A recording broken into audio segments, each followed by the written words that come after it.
ఓం నమ శివాయ. కార్తీక పురాణం 17వ అధ్యాయము. అంగీరసుడు చేసిన జ్ఞానబోధ.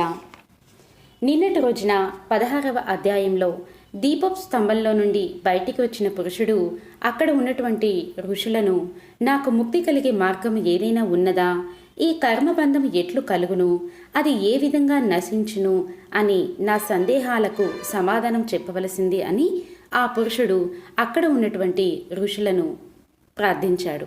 అప్పుడు అంగీరస మహాముని ఈ విధంగా సమాధానం చెబుతున్నారు. ఓ మునిశ్రేష్ఠులారా, ఓ ధనలోభి, మీకు కలిగిన సందేహాలకు సమాధానం చెప్పుచున్నాను, శ్రద్ధగా వినండి. కర్మ వలన ఆత్మకు దేహధారణ కలుగుచున్నది. కావున శరీర ఉత్పత్తికి కర్మ కారణం అగుచున్నది. శరీర ధారణము వలన ఆత్మ కర్మను చేయును. కనుక కర్మ చేయుటకు శరీరమే కారణం. స్థూల సూక్ష్మ శరీర సంబంధం వలన ఆత్మకు కర్మ సంబంధం కలుగునని పూర్వము పరమేశ్వరుడు పార్వతీదేవికి చెప్పాడు. దానిని మీకు నేను చెప్తాను, వినండి.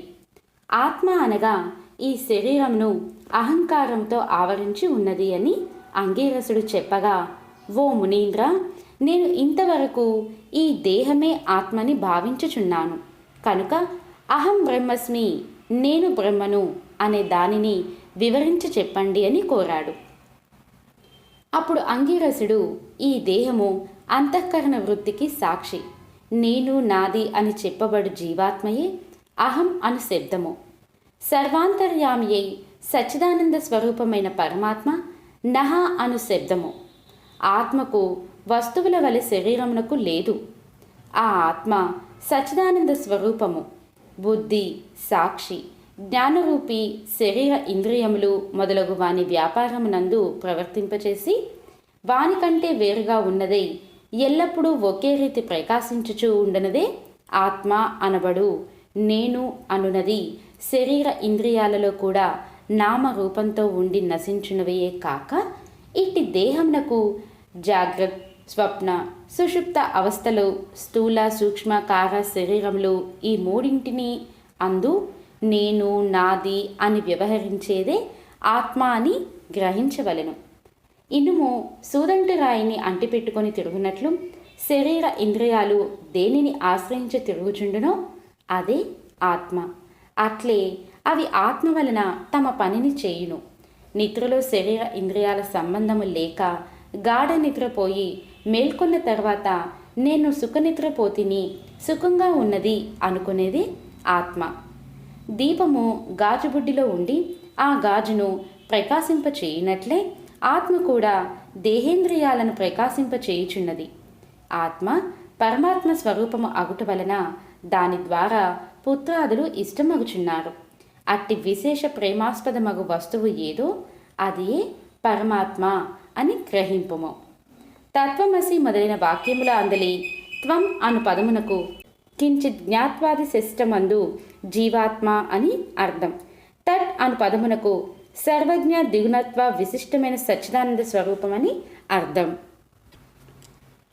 తత్వమసి అనేది జీవాత్మ పరమాత్మల ఏకత్వమును బోధించును.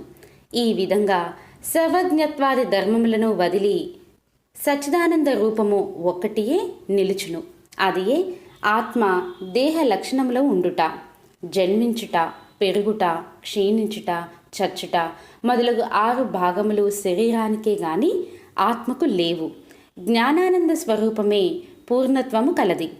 వేదములలో దేనికి సర్వజ్ఞత్వము, ఉపదేశము, సంపూర్ణత్వము నిరూపించబడి ఉన్నదో అదియే ఆత్మ. ఒక కుండను చూసి అది మట్టితో చేసినదే అని ఏ విధముగా గ్రహింతుమో అదేవిధంగా ఒక దేహాంతర్యామి అగు జీవాత్మ పరమాత్మ అని తెలుసుకొనుము. జీవులచే కర్మ ఫలములను అనుభవింపచేసేవాడు పరమేశ్వరుడనియు జీవులు ఆ కర్మ ఫలమును అనుభవింతురనియు నీవు తెలుసుకొనుము. అందువలన మానవుడు గుణ సంపత్తి కలవాడే గురు శుశ్రూష చేసి సంసార బంధమగు ఆశలన్నీ విడచి విముక్తి పొందవలయును. మంచి పనులు తలచిన చిత్తశుద్ధియు దానివలన భక్తి జ్ఞాన వైరాగ్యములు కలిగి ముక్తి పొందును. అందువలన సత్కర్మానుష్ఠానము చేయవలయును. మంచి పనులు చేసిన గాని ముక్తి లభించదు అని అంగీరసుడు చెప్పగా ధనలోభుడు నమస్కరించి ఇట్లనెను. ఇది స్కాంద పురాణాంతర్గత వశిష్ఠ ప్రోక్త కార్తీక మహత్యం అందలి సప్తదశాధ్యాయము 17వ రోజు పారాయణము పూర్తి అయినది. శివార్పణం.